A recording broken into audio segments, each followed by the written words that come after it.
Hello बच्चों, ये JEE में 2023 का क्वेश्चन है। 6 अप्रैल शिफ्ट 2 का क्वेश्चन है ये। इसमें देखिए क्या बोला जा रहा है आपसे। A small particle of mass m, है ना, small particle of mass m moves in such a way that its potential energy half m omega square r square. बोला गया कि इसका जो पोटेंशियल एनर्जी है वो इतना है, where omega is constant, r is the distance of the particle from origin, assuming Bohr's quantization of momentum and circular orbit.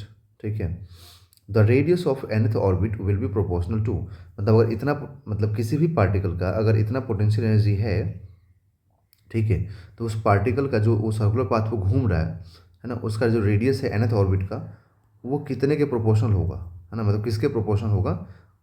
ठीक, ये अपने को देखना है। तो क्वांटाइजेशन नंबर के प्रोपोर्शनल पूछना चाह रहा है बच्चों आपसे, है ना। तो यहाँ पर जो पोटेंशियल एनर्जी है वो half m omega square r square है ना। और हम जानते हैं कि F is equal to minus d U upon d r भी होता है। ठीक, तो यहाँ से अगर मैं इसको डिफ्रेंशिएट कर दूँ, अगर इसको मैं डिफ्रेंशिएट कर दूँ यहाँ पर, तो मुझे क्या मिल जाएगा, half into m omega square into twice r, r two से टू कैंसिल, तो यहाँ से मुझे जो डी यू अपॉन जो डी आर मिलेगा, ये कितना मिलेगा, एम ओमेगा स्क्वायर आर। ठीक है, बट फोर्स की बात करूँ मैं अगर, तो फोर्स मिलेगा minus m omega square r. ठीक है, और ये फोर्स तो नेगेटिव साइन जो है ना, रिप्रेजेंट इस चीज़ को कर रहा है। ठीक है, कि फोर्स के साथ साथ, मतलब जैसे फोर्स अप्लाई करते हैं ना हम लोग, ठीक है, तो यहाँ पर पोटेंशियल एनर्जी डिक्रीज करता है ना, उस चीज़ को रिप्रेजेंट कर रहा है। बट हम लोग ये भी बोल सकते हैं कि यहाँ फोर्स इक्वल टू अगर नेगेटिव में आया है, दैट मीन्स कि ये डायरेक्शन को भी रिप्रेजेंट करना चाह रहा है कि फोर्स अपोजिट में काम करेगा जब मोशन होगा, तब सर्कुलर मोशन, मतलब सेंट्रीफ्यूगल फोर्स। सेंट्रीफ्यूगल फोर्स अब पढ़े हैं ना। ठीक है, जब कोई पार्टिकल सर्कुलर पाथ पर घूमता है, ठीक है, तो उसमें एक बाहर की तरफ भी फोर्स लगता है। ओके, खैर चलिए, हम लोग इससे मतलब नहीं है, हम लोग को यहाँ पर मैग्नीट्यूड से मतलब है। तो अगर मैग्नीट्यूड देखें हम लोग, तो इतना है ये फोर्स। ठीक है, क्लियर हो गया।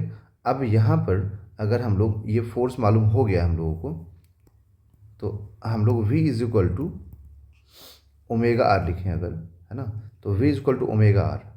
ठीक है, अब v is equal to omega r और मोमेंटम लिखिए अगर हम लोग, तो मोमेंटम इज इक्वल टू क्या होता है, एम वी आर, है ना, एम वी आर। तो यहाँ से एम वी आर और is equal to N H by two pi, ये फॉर्मूला है। ठीक है, और यहाँ पर देखिए आप ठीक से अगर, तो ये मैंने v equal to omega r क्यों लिखा है मैं आपको समझा देता हूँ। क्योंकि ये जो फॉर्मूला आया है ना, एम ओमेगा स्क्वायर आर, ये जो फोर्स का फॉर्मूला आया है एम ओमेगा स्क्वायर आर, इसको आप एम वी आर, मतलब क्योंकि ये सेंट्रीपिटल फोर्स की तरह आ गया ना ये, तो सेंट्रीपिटल फोर्स तो ये भी लिखते हैं ना हम लोग, m v square by r लिखते हैं सेंट्रीपिटल फोर्स। तो यहाँ से जब आप सॉल्व करेंगे तो v equal to omega R आ जाएगा। ठीक है, और यहाँ पे ओमेगा क्या है, कांस्टेंट है। तो जैसे ही आप यहाँ पे v equal to omega r put करेंगे, यहाँ पे ओमेगा इंटू आर, ठीक है, तो यहाँ से आपको ये जो चीज़ मिलेगा ना, वो दिखा देता हूँ। यहाँ से मिल जाएगा m omega into R square is equal to N H by two pi. ठीक है, तो ये पूरा सब कुछ मतलब देखने के बाद, क्योंकि m कांस्टेंट, ओमेगा कांस्टेंट है, h कांस्टेंट है, टू पाई कांस्टेंट है, तो r इज इक्वल टू क्या आ जाएगा, मतलब रूट n, मतलब r यहाँ पर directly proportional to root n आएगा। मतलब बाकी सारी चीज़ें कांस्टेंट यहाँ पर हैं जिसको मैं दिखा नहीं रहा हूँ। ठीक है, तो आई होप आपको समझ में आ गया होगा। ठीक है, यहाँ पर अगर कोई भी कन्फ्यूज़न हो ना, तो मैं आप जरूर कमेंट बॉक्स में कमेंट करके पूछिए। यहाँ पर जो फोर्स लिखा है मैंने, ये फोर्स देखो मैग्नीट्यूड से मतलब रखो, तो ये आया है। ठीक है, तो यहाँ से हम लोग ये चीज़ क्लियर दिख रहा है कि कोई भी ऑब्जेक्ट जब सर्कुलर पाथ में मूव करता है, तो इस पर एक सेंट्रीपिटल फोर्स भी काम करता है ना। तो सेंट्रीपिटल फोर्स काम करेगा तो क्या लिखोगे, एम ओमेगा स्क्वायर आर। तो उसी चीज़ को कन्वर्ट करके क्या लिखा जाता था सर्कुलर मोशन में, m v square by r. तो यहाँ से जब ये क्लियर हो रहा है कि ये सेंट्रीपिटल फोर्स है, तो आप ये भी लिख सकते हैं ना, V equal to omega R. फिर एंगुलर मोमेंटम इक्वल टू, मालूम है हम लोगों को कि M V R equal to N H by two pi होता है, तो फिर वी इक्वल टू यहाँ से इस वी को यहाँ रख दो, तो यहाँ पर कन्वर्ट हो जाएगा, तो आर निकल जाएगा, R directly proportional to root over N आ रहा है, that is option number 1 is the right answer.